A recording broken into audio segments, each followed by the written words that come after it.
Bienvenue dans la vidéo de règles du jeu du carré cavalier. Le carré cavalier est un jeu de 2 à 4 joueurs à partir de 10 ans. Pour y jouer, comptez environ une demi-heure par partie. Votre objectif dans le carré cavalier sera de retourner intégralement les cartes d'un adversaire avant que l'un d'eux ne retourne les vôtres ou celles de votre allié. Dans sa boîte cubique, le carré cavalier comprend 40 cartes. 36 d'entre elles sont recto verso. Le jeu comprend également 4 cartes blason et 4 pions cavaliers. Si vous voulez connaître un aspect spécifique de la règle, je vous invite à le sélectionner dans le menu. Sinon, vous pouvez laisser tourner la vidéo. Pour commencer les préparatifs de jeu, vous devrez connaître combien de joueurs participeront à la partie. Pour des parties à 4 joueurs, chaque joueur choisit une couleur, puis l'ensemble des joueurs forment des équipes de 2. Pour une partie à 3 joueurs, un joueur sélectionne 2 couleurs et les 2 autres joueurs choisissent les 2 couleurs restantes. Ils se mettront alors en équipe contre ce premier. Pour des parties à 2 joueurs, chaque joueur choisira 2 couleurs.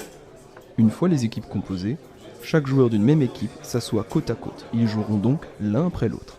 Ensuite, en vue de préparer le plateau, munissez-vous du paquet de cartes. Retirez-y les 4 cartes blason. Dans le même paquet, retirez alors les 4 cartes garde de couleur.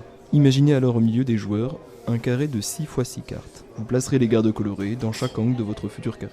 Veuillez placer les gardes colorés face à leurs joueurs correspondants. Enfin, placez les cartes restantes sur leur côté grise et répartissez-les équitablement dans un carré de 6 x 6 cartes. Placez chaque pion cavalier dans les angles du carré sur leur couleur correspondante. Puis chaque joueur pose sa carte blason face à lui.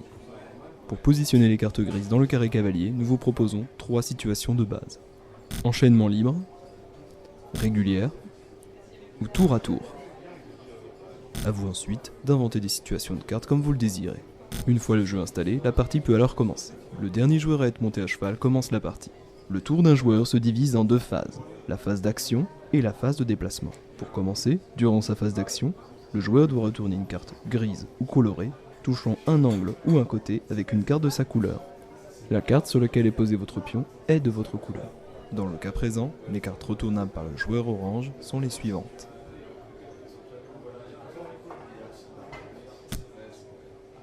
Dans cet autre cas de figure, les cartes retournables seraient les suivantes. Consultez les explications sur la carte garde pour en savoir plus sur vos possibilités d'action au début de tour. À la fin de la phase d'action, vient la phase de déplacement. À ce moment-là, le joueur doit déplacer son pion d'une case, d'un angle ou d'un côté. La partie s'achève si, à un moment du jeu, un joueur ne possède plus de cartes de sa couleur. Dans ce cas, l'équipe entière perd la partie. Aussi, si un pion se pose sur la dernière couleur d'un joueur, celui-ci et son équipe ont perdu. Maintenant que vous maîtrisez le déroulement d'une partie, voyons ensemble les différents éléments du jeu. Tout d'abord, la carte blason. Le blason est un simple marqueur de couleur pour les joueurs, ils le disposent face à eux. La carte lune, quant à elle, est présente dans le plateau de jeu. La lune marque simplement une face vierge d'effet. Voici à quoi ressemble la carte garde. Première chose à savoir sur la garde, elle ne peut être retournée. Deuxièmement, la garde peut être retournée seulement si, en début de votre phase d'action, un pion de votre couleur touche un angle ou un côté avec cette garde. Enfin, lorsque vous retournez une carte enchaînement, vous ne pourrez pas retourner à nouveau une carte garde. Les pions cavaliers sont au nombre de 4 représentant les 4 couleurs du jeu. Premièrement, la carte où se trouve le cavalier est verrouillée, elle ne peut donc pas être retournée. Deuxièmement, tant qu'un cavalier se trouve sur une carte, cette carte prend la couleur du cavalier. Par conséquent, la carte perd sa couleur originale. Enfin, au début de votre phase d'action, toute carte qui touche un angle ou un côté avec le pion cavalier peut être retournée, à l'exception faite des cartes elles-mêmes occupées par un autre cavalier. Les cartes enchaînement sont les cartes les plus présentes dans le carré cavalier. Tout d'abord, lorsqu'elle est retournée, vous pouvez choisir de retourner à nouveau une carte qui est pointée par l'une des flèches de l'enchaînement, à l'exception d'une carte garde ou d'une carte occupée par un pion cavalier. Deuxièmement, lorsque vous découvrez une nouvelle carte enchaînement, vous ne pourrez pas retourner une carte qui vient juste d'être retournée. Ainsi, et de carte en carte, je pourrais tracer des chaînes de retournement. Sur la totalité du jeu, il existe seulement 4 cartes cavaliers. Lorsqu'elle est retournée, vous pouvez choisir de retourner à nouveau une carte qui touche un angle ou un côté avec la carte cavalier.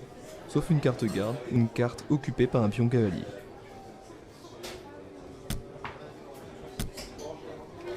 Une fois vos enchaînements terminés, lors de votre phase de déplacement, vous pouvez déplacer votre pion cavalier sur la dernière case retournée lors de votre phase d'action. Nous arrivons au terme de cette vidéo, et vous connaissez désormais les règles du carré cavalier sur le bout des doigts. Il me reste donc à vous souhaiter bon jeu, et à très bientôt.